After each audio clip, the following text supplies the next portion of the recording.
All right, and joining me now is Julie Harris, the president of the National Federation of Republican Women, and Mrs. Claus, Mary Walters, host of the Mary Walter Radio Show. Wow, loving the hat there, Mary. So, Hunter, let's talk about Hunter Biden. He actually believes that illegals are a drain on the country's resources. The resources should go to the military members. Where was this Hunter Biden, Mary Walter, back when his dad was running the show? Or at least the auto pen? Well, yeah, well, Todd, I think he was probably getting rid of about $15 million, but he's not quite sure where it went. I think that's what he was doing. But what's interesting to me, and I really don't know what to make of this whole thing. Like, I'm really not sure. Like, suddenly Hunter Biden, that he's criticizing his dad. He thinks we have an immigration problem. He thinks we're addicted to immigration and we need a solution. He thinks that the withdrawal from Afghanistan was really bad and his family needs money. Is it me, or does he sound like he's jockeying for a position for some kind of like congressional run? That's what this sounds like a little bit to me. I may be totally wrong, but it's kind of what it sounds like. Julie, are you buying what Hunter is trying to sell to us? No, this is a PR stunt. If you really listen to those clips, and I certainly didn't listen to the full 5-hour interview, but I heard snippets of it. He really doesn't take responsibility, nor does he put that responsibility on his father.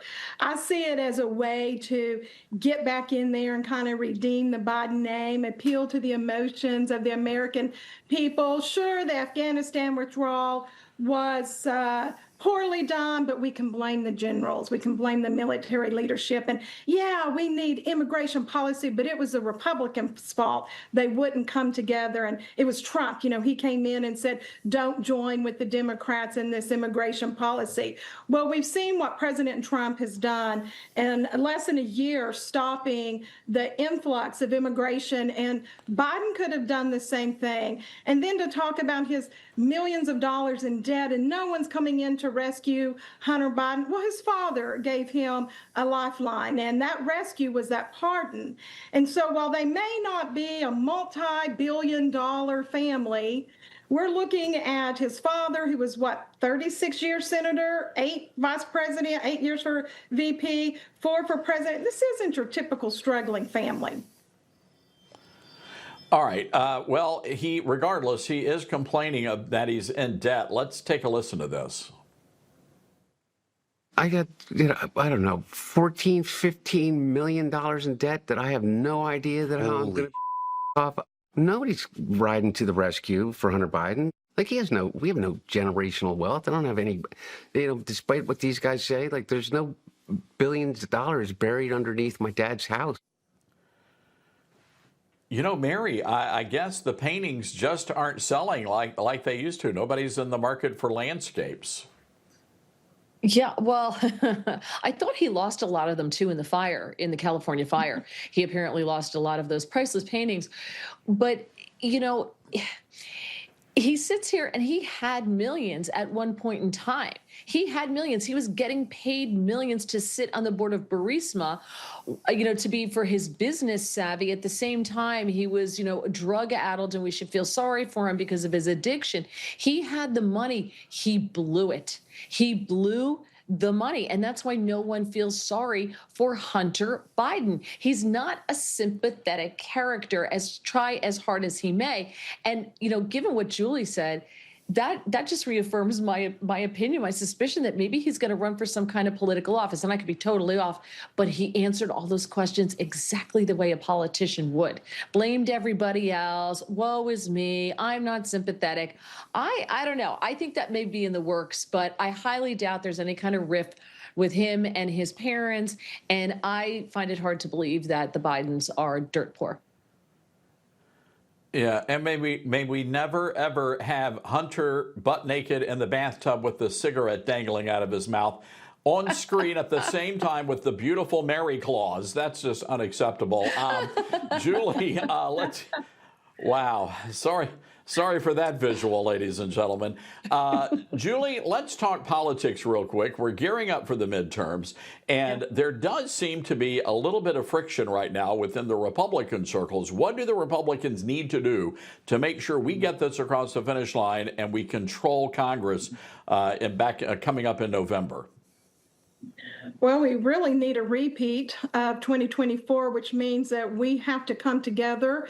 We have to turn out that vote. If you were paying attention in 2024, we had record number of folks out knocking doors. I mean, we had all kinds of the Republican Party, the National Federation of Republican Women, plus all these third party groups investing their own money because they felt like the country was at stake. And when you hear President Trump say, if I hadn't have won election, we wouldn't have a country left, he is correct.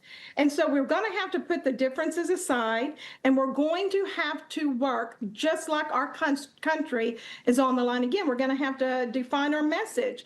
In 2024, it was very clear. Our message was the border and the economy. Well, Trump has done remarkable things for the border and for the economy. So we're going to have to continue that message, but show what the Republicans have done. And so they have a year.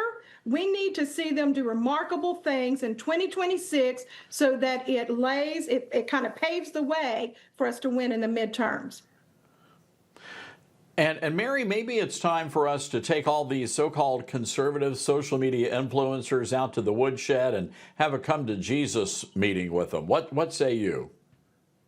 Yeah, you have your fights at home, right? Like when you're a family, you fight inside the house with your siblings. You don't beat them up outside. If someone's beating up your brother, even though you just had a fight with him, you go outside and beat up the bully that's beating up your brother, right? You stand together. This, I will say it till I can't say it anymore. Nancy Pelosi was genius at this. I don't like her politics, but she was a phenomenal politician. She could whip the Democrats into shape and get them to all sing from the same page at the right time. When she needed it, they were there. Look at Indiana. Donald Trump was begging them, do the same redistricting that Democrats do. Please do it. We have an opportunity to shore up the midterms. And what did they do? They're like, no, we don't really want to do that. I don't think it's the right thing to do now. They don't. The problem with Republicans, it's not just the voters who don't vote in the midterms, which is very true. I think there's a large part of the Republican Party that is super happy with the status quo. And I don't think they know how to win. Not that they don't know how to win. I don't think they know how to be comfortable as winners. I don't know what to do. Donald Trump's trying to drag them along. I don't know what the answer is. I agree. 100% All right, agree. ladies. Yeah. All right, we're going to have to leave it there, ladies. Thank you very much, Julie Harris. Mary Walter, love the Christmas decor, Mary. Thank you. Merry Christmas. All right, thanks, ladies. Okay.